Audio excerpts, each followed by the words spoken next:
Denise took a vow with Eva and James to love each other till the end of time. 15 anyos lamang siya na magsimulang umusbong ang pag-ibig nila. Ngunit hindi naging sapat ang pangako niya. Kailangan niyang ipagparaya ang kanyang pag-ibig para sa isang mas mahalagang bagay na alam niyang mahalaga rin dito. Hindi niya alam ang ibig sabihin ng agwat sa buhay, ngunit alam niya ang ibig sabihin ng pag-ibig at yun ay maghintay ng gaano man katagal sa pagbabalik nito upang tuparin ang pangako nito. But was there a vow that could last forever? Nakauna si Denise sa hita ni Evan James sa ilalim ng punong akasya. Malapit nang lumubog ang araw, ngunit ayaw pa rin nilang maghiwalay. Sabado ng hapon, kadarating nito mula sa Manila. Masaya ito dahil nakatapos na ito ng kolehiyo. Kahit hindi siya nakadalo sa graduation nito, ay naintindihan siya nito. Walang nakakaalam sa relasyon nila. Baka lalo lamang silang pagbawalan ng mama nito kapag nalaman nitong hindi lang sila magkaibigan. Dama niyang hindi siya tatanggapin ng matapobreng ina nito. Mayaman na mga aspiran. Pag-aari ng mga ito ang hasyenda kung saan sila nakatira ng kanyang inay dahil katulong ito doon. Tiningala niyang binata ng haguri ng palad nitong kanyang noo.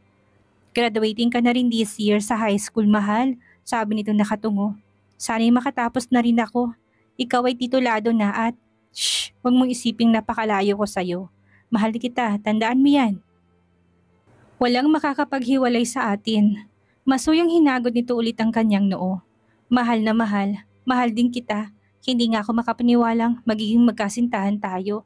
Akala ko magiging magkaibigan lamang tayo. Nakangiting tugon niya. Ngumiti rin ito. Akala mo lang yon. Sa totoo lang, noon pa man ay marami na akong pangarap para sa atin. Kapag tapos ka na ng college, magpapakasal na tayo. Bubuo tayo ng masayang pamilya. Magkakaanak tayo ng 1 dosena. Pagbibiro nito. Ang dami naman, umingos siya. Basta gusto ko malaking pamilya at masaya. Pinindot nito ang kanyang ilong. Kaya natin yon? Ako pa, pagyayabang nito. Anong plano mo ngayon?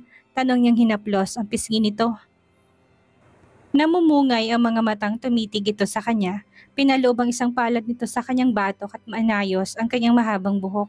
Dama niya ang labis na pagmamahal nito sa kanya.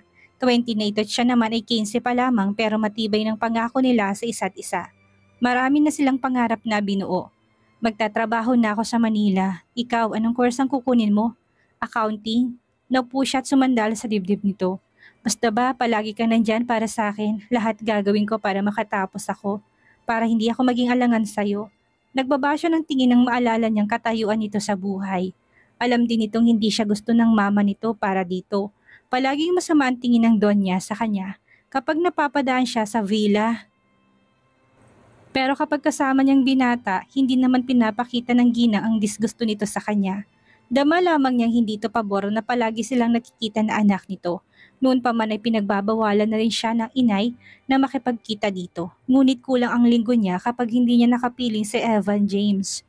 Kaya sa burol nila palaging nagtatagpo. Umulan o umaraw ay nandun sila kapag weekend. Pagbutihan mo, honey. Ipinulupot nitong mga bisig nito sa katawan niya. Sinandal naman niya ang kanyang ulo sa dibdib nito.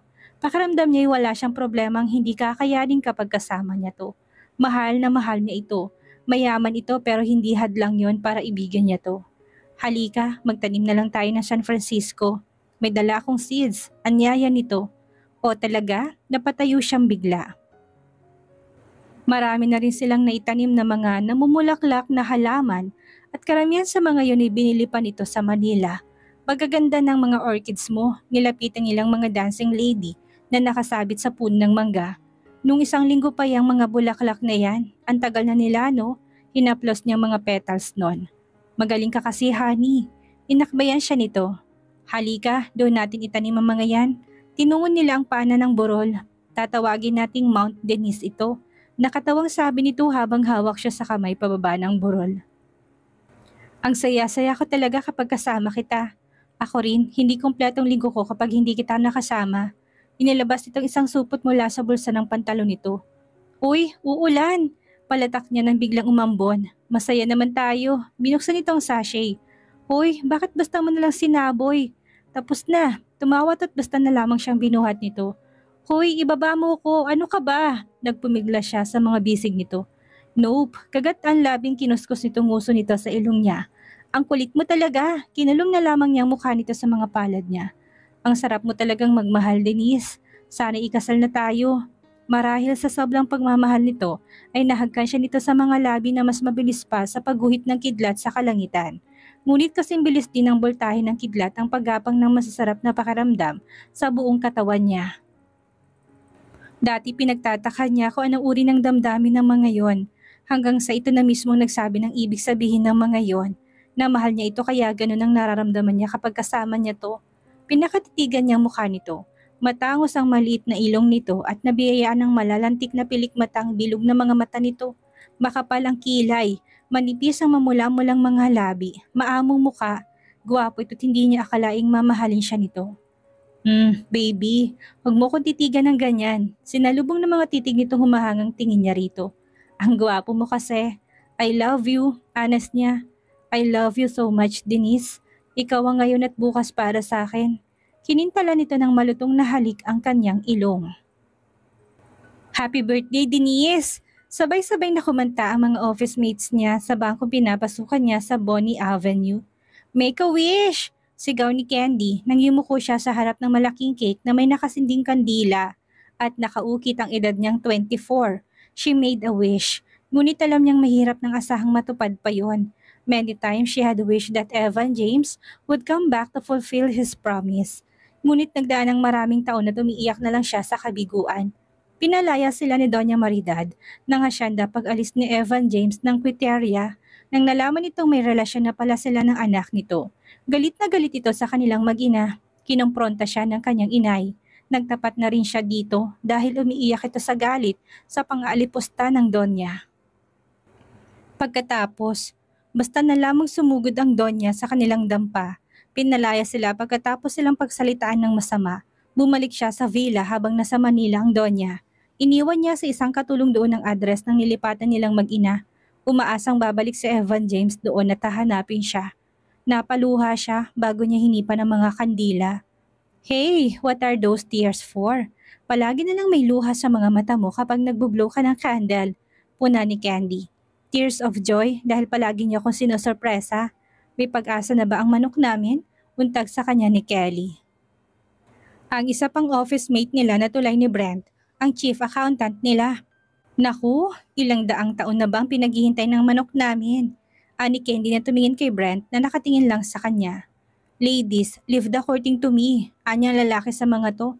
Torpe ka naman kasi, pakli ni Kelly. Hindi nakukuha sa pabilisan ng bagay na yan. A boy-girl relationship is a serious matter to me. So let me do the courting, okay? Nakangiting tumingin ito kay Kelly. Okay, tinaas naman ni Kelly ang mga kamay nito.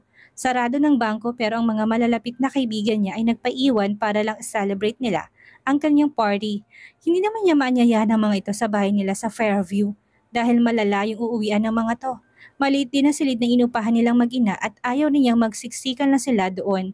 Hindi pa rin sila lumilipat ng tirahan dahil umaasa siyang doon siya matatagpuan ni Evan. Maliit lang ang inupahan nilang silid kahit umangat na rin sila sa buhay at hindi na isang kahig isang tuka na nasa pusod ng squatters area sa bukana ng isang sementeryo. It was all about Evan James. Hello! Pinadaanan ni Kelly ang dalawang kamay nito sa harap ng kanyang mukha. Bakit? Tanong niya. Malalim kasi iniisip mo, baka naman pinag-iisipan mo pang sagutin ang aming manok. Ngayon na para masaya, udyok nito. Tumigil nga kayo, namumutla na si Brent. Idinaan niya sa biro yon. Ganun naman siya palagi, kahit abot langit ng kanyang kalungkutan, dinadaan niya sa tawat biro ang lahat. Dahil sa pagiging kalug niya, kadalasan pinagkakamali ng lahat na problem-free siya. 9 years. Hanggang ngayon, hindi siya nawawala ng pag-asa dahil alam niyang hindi lang birong mga pangarap nila ni Evan James noon. She knew that Evan James could not just ignore her. He would come to fulfill his promise dahil naniniwala siyang mahal na mahal siya nito. Hindi niya tuloy alam kung dinadaya niya ang kanyang sarili. Mula noon hanggang ngayon, si Evan James pa rin ang laman ng puso't isip niya. Hindi siya nawala ng pag-asa kahit minsan. Kung nagkalayo man sila ay dahil sa matapobreng ina nito. Basta na lamang nalaman niyang umalis na pala ito ng bansa ayon sa isang katulong sa villa. Hindi rin siya nakapagpaalam dito noon dahil biglaan ang pagpapalaya sa kanila ng ina nito.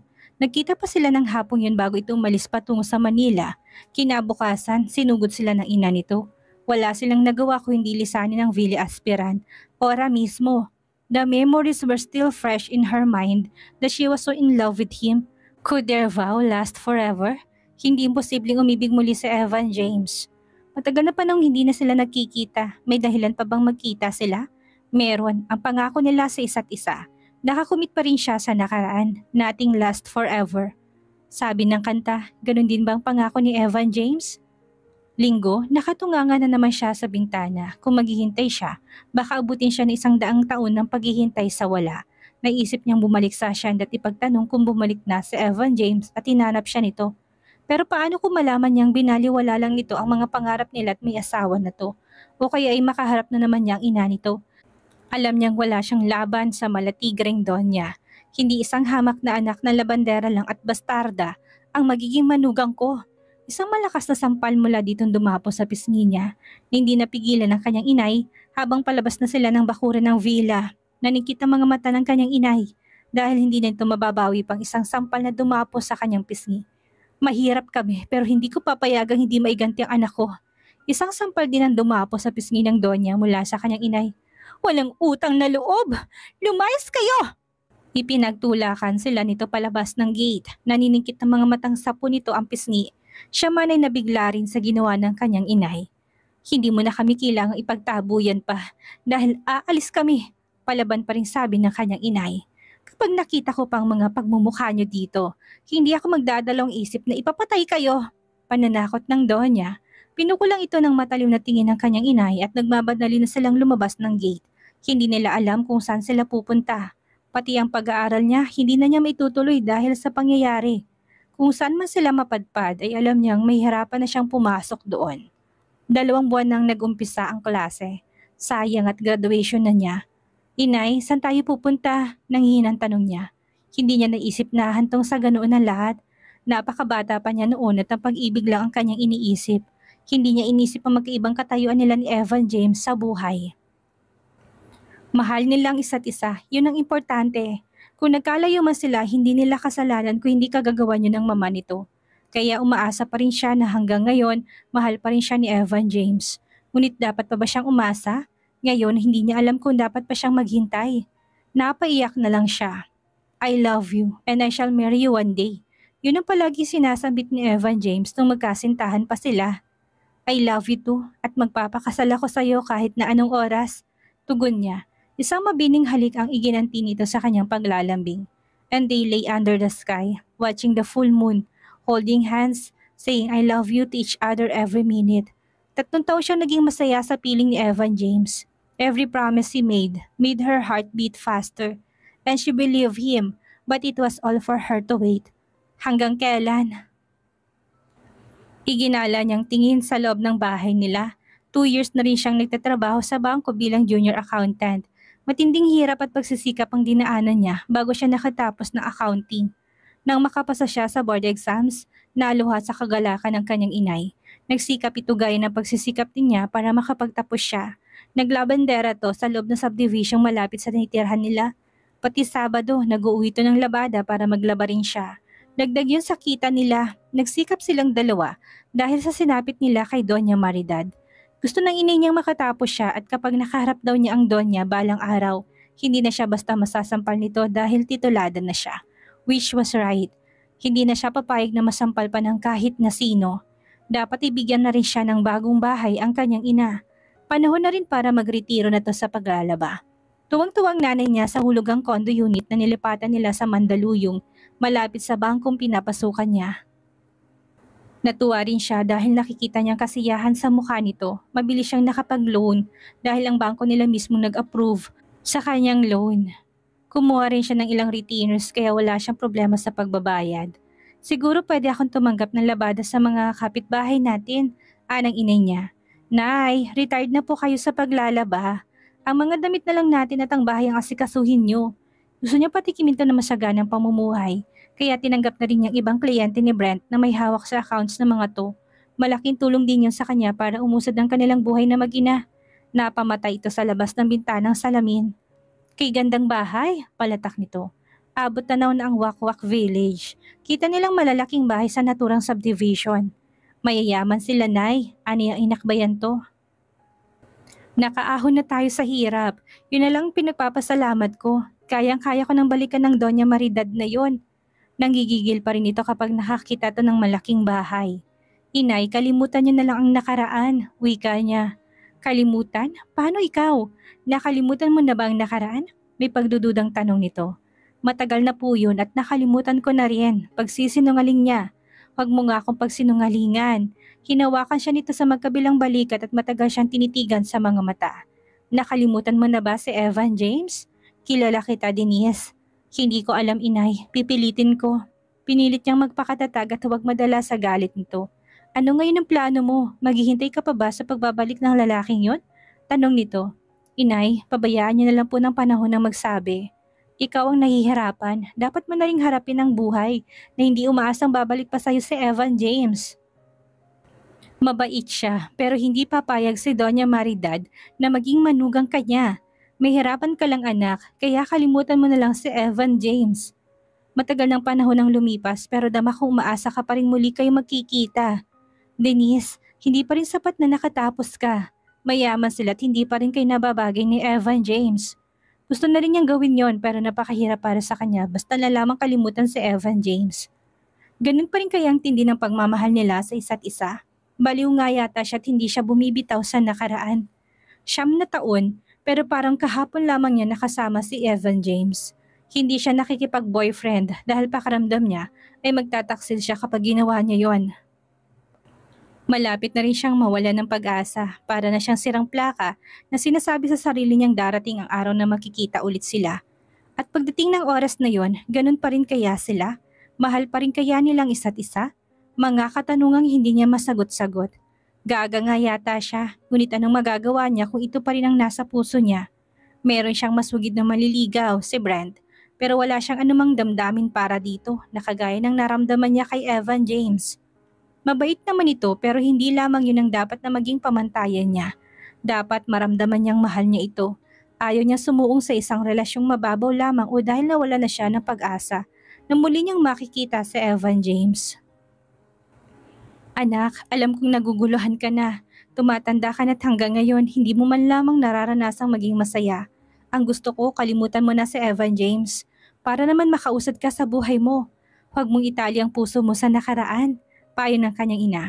Susubukan ko, inay. Malungkot na sagot niya.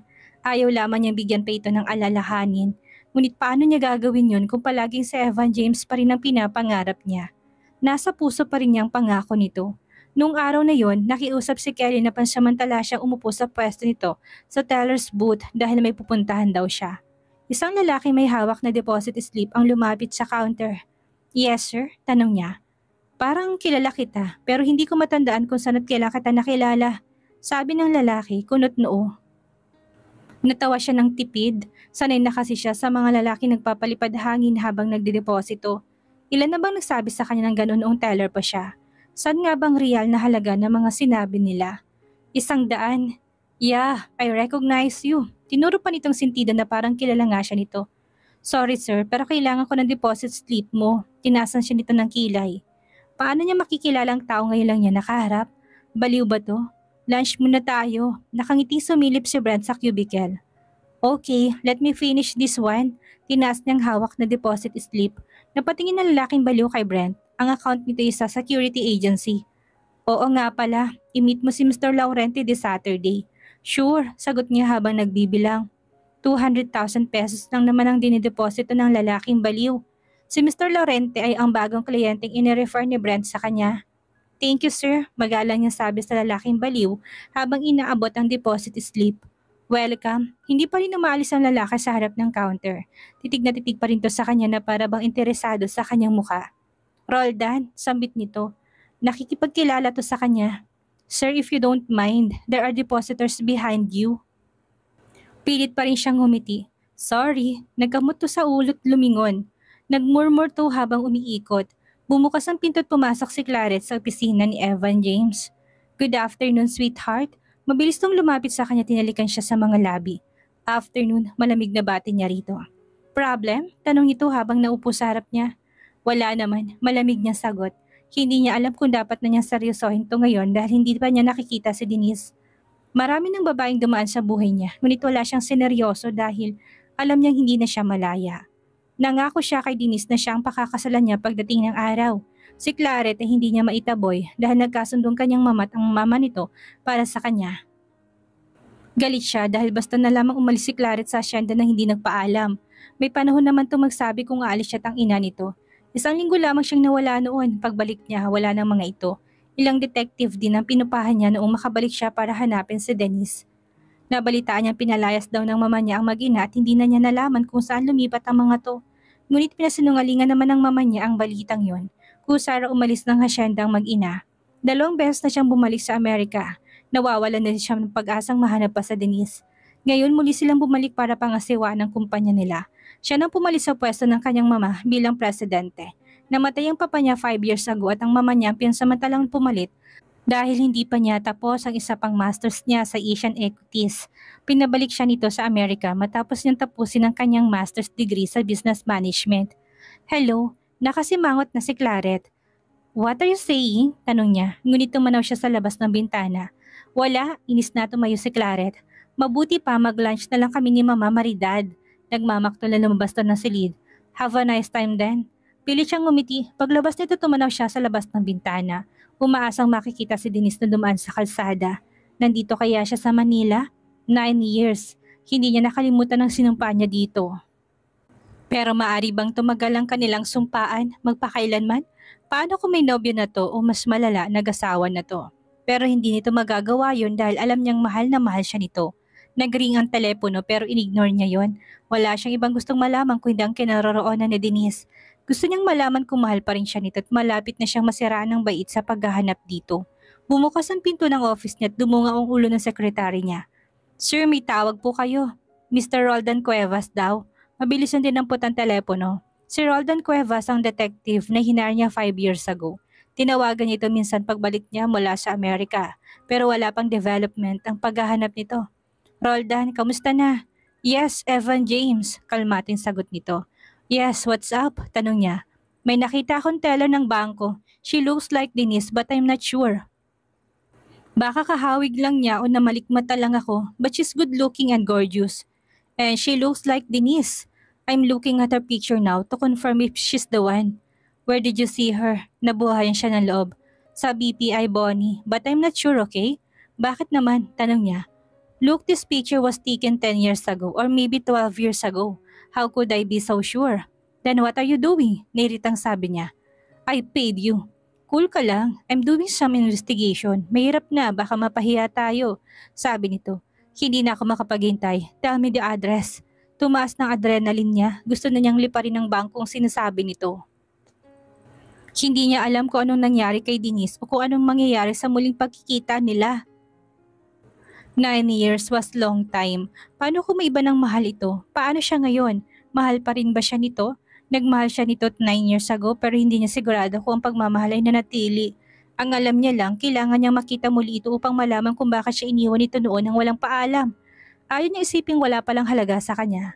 Evan James, kailangan tayo makasiguro na muna, sabi ni Roldan. No, I want to go there now. Mariing sabi niya, and what are you going to do? Go there and bug the bank? What if magkamali tayo? Pagtatawanan tayo ng mga tao doon, tinawag pa yata niya akong baliw. Pumalaktak to ng tawa. Maghintay ka lang at gumagana ng mga galamay ko. Sa loob ng 5 taon, biniyaran kita. Wala kang nagawa. Now I'm going there by myself. Binagsak niya ang telepono.